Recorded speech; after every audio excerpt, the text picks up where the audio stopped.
So Russia agrees to a limited ceasefire, and Europe or EU held a security summit in Brussels. Um, Follow me on YouTube, Allah Chima, and welcome to the podcast.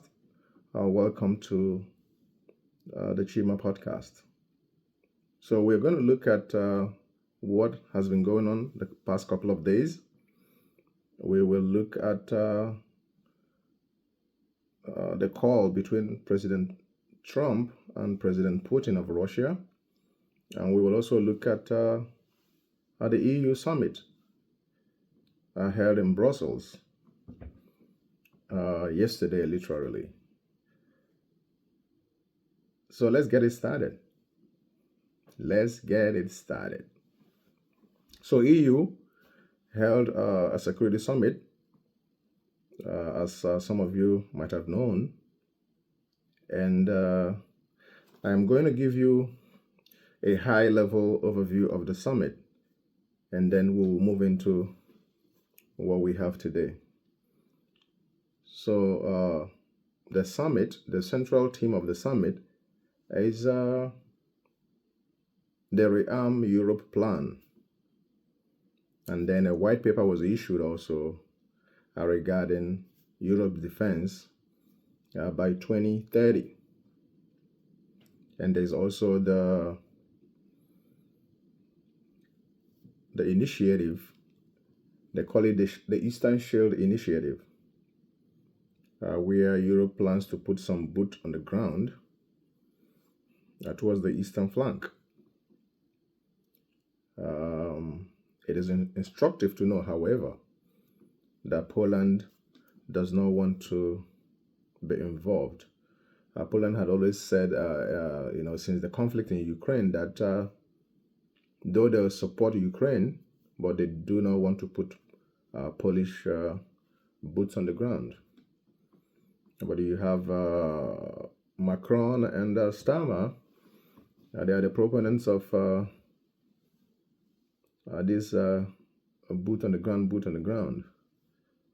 And that's where we are right now. So that's a summary of the summit of Brussels. So we are waiting to see how everything plays out. And the whole thing that Europe wants to do right now is to try to reshape the post-1945 security architecture, where they depend solely on the United States for defense and military support. So let's see how far they will go to try to build their own security and their own defense instead of relying on the big brother. All right. So let's look at our main subject. President Trump called President Putin of Russia. This is the long-awaited call, and it finally took place. The call lasted about 2 hours. And we later learned that Putin did not agree to the 30-day ceasefire proposed by Zelensky and Europe. He, however, agreed to a partial ceasefire.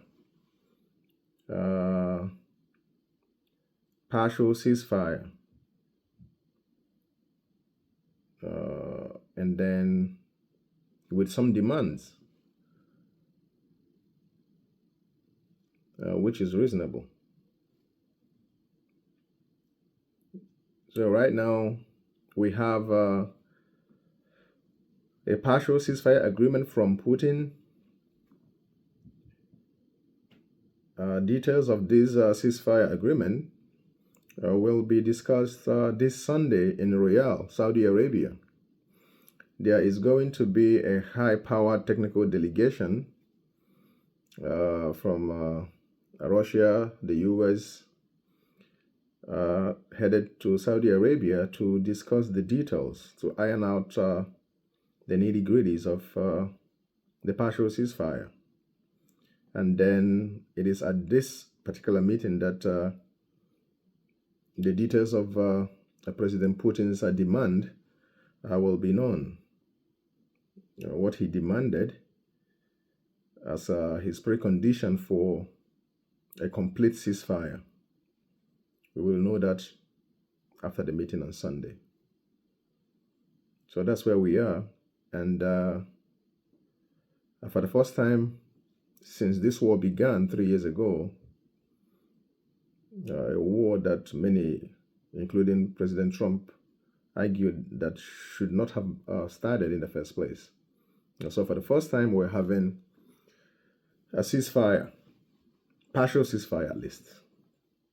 And thanks to President Trump.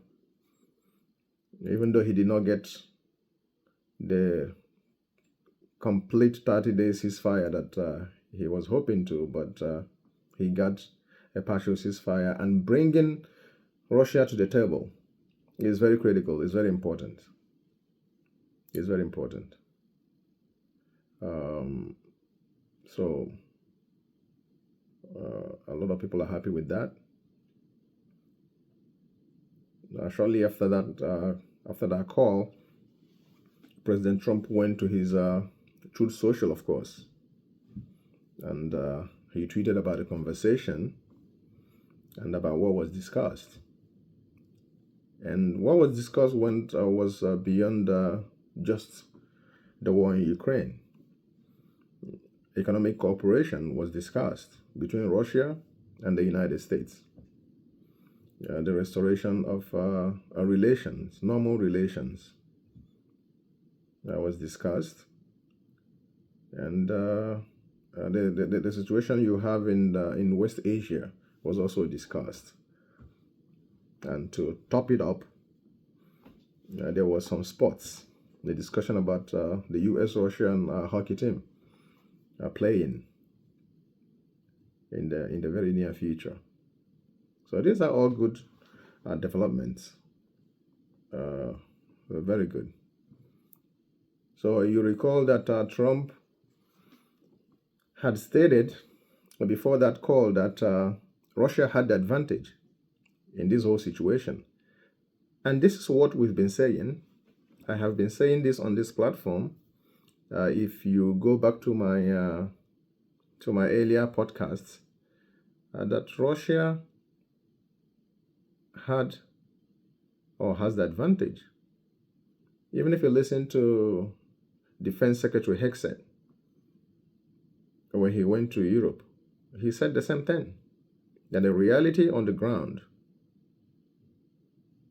suggests that Putin is winning, and that Putin has won, literally. So to run around in Europe, still wanting to keep fighting a war that invariably would lead everybody to Third World War is foolish and evil. Very foolish and evil. So what does European leaders really want? Want to plunge the whole world into a Third World War and a nuclear conflict?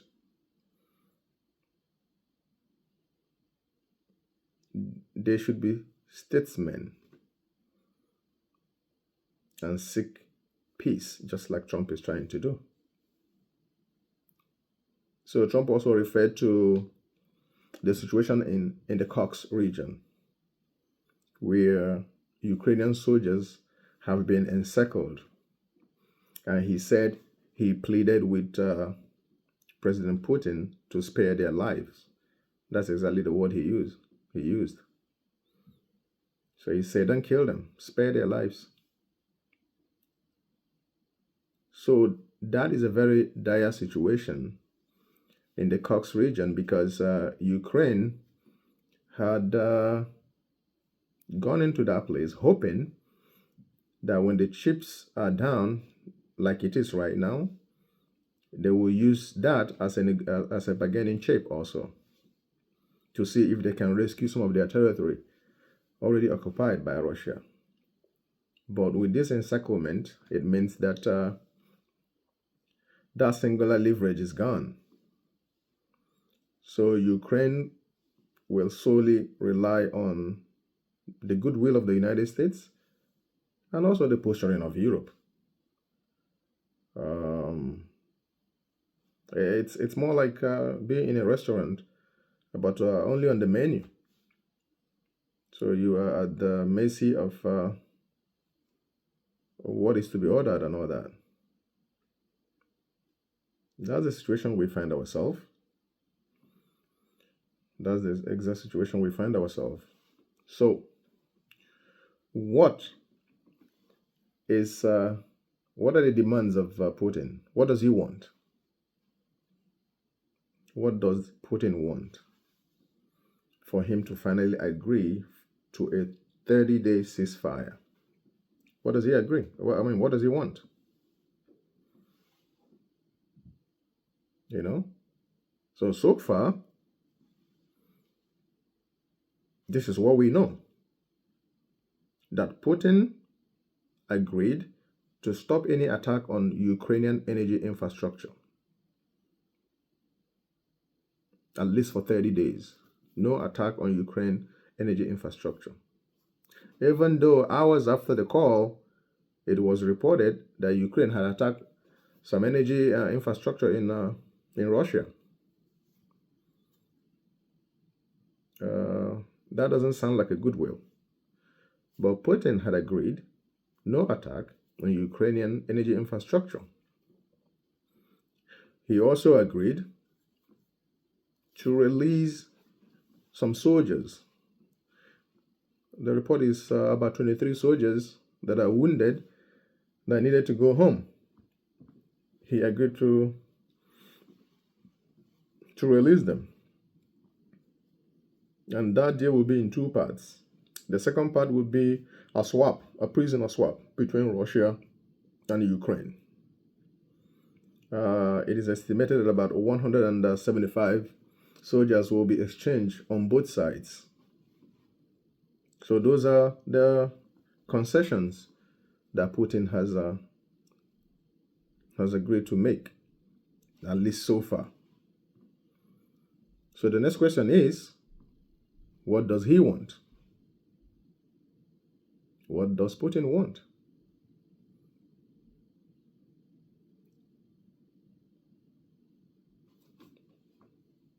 He wants to know who will monitor the borders or the line or the lines of contact between Russia and Ukraine during the ceasefire. He wants the United States and Europe, by extension, to stop bolstering the Ukrainian military, and that he wants forced mobilization to cease during the ceasefire. Ceasefire. He wants it to stop.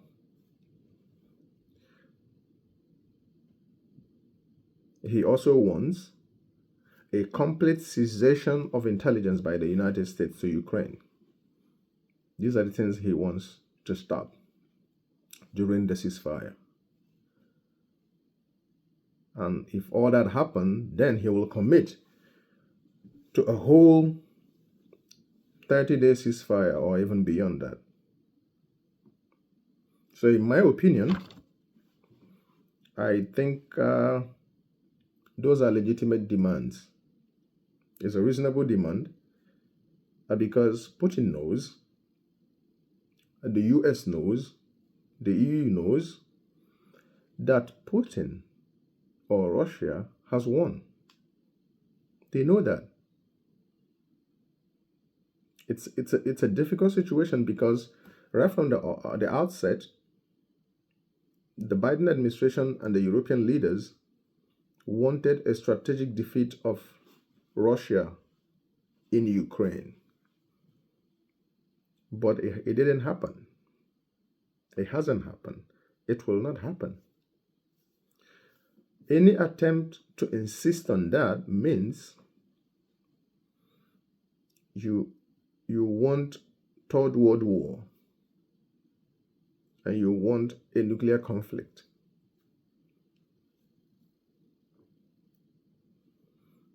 So that's what it is.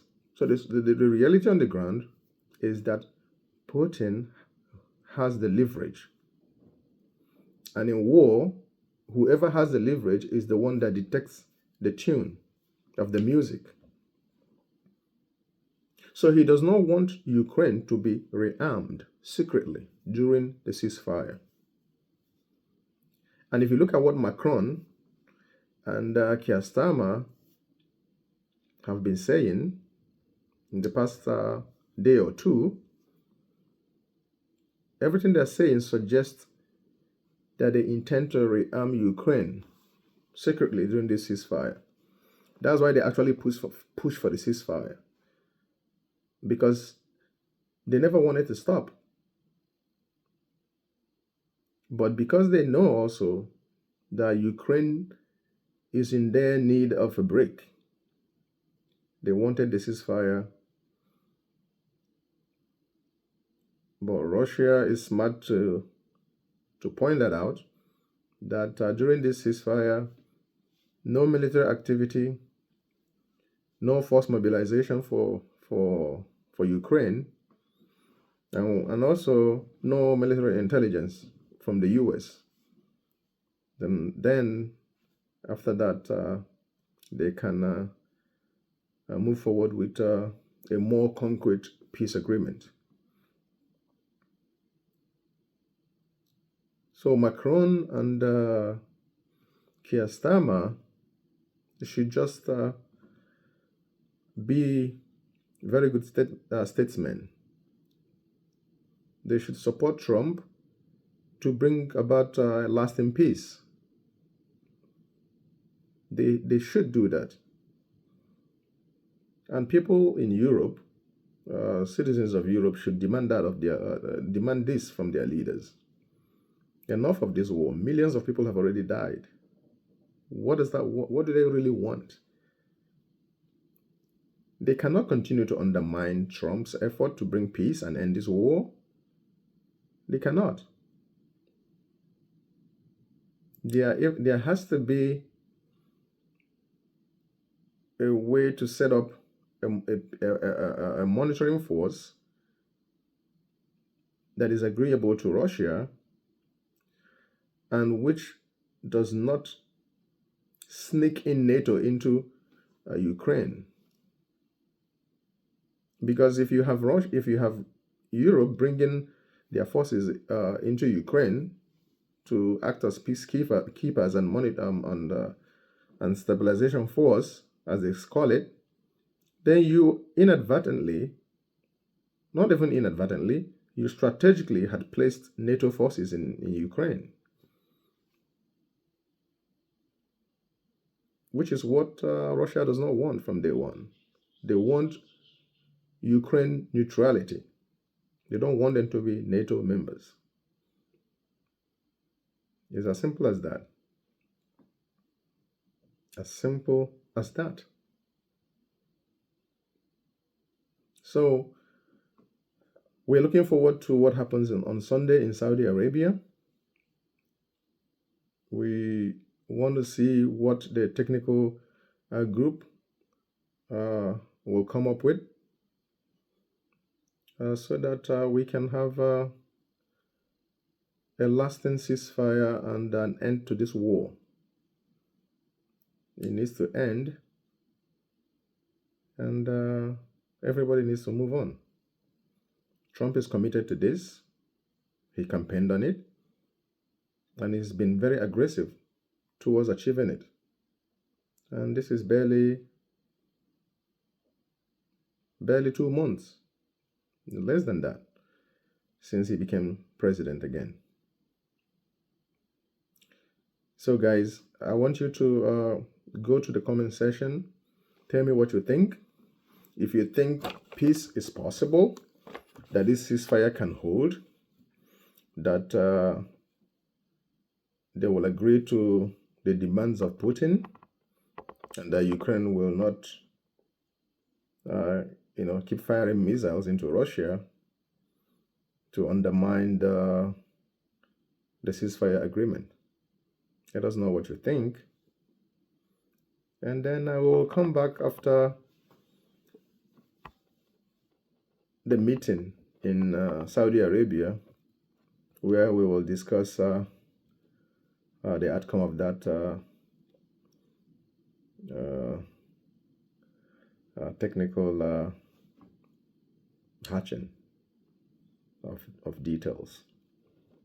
Don't forget also, subscribe to the channel, follow me on YouTube at Lochima, and share this video to your friends and your loved ones. And like it also, which helps with the algorithm. All right? Okay. I'll see you next time, guys. Cheers.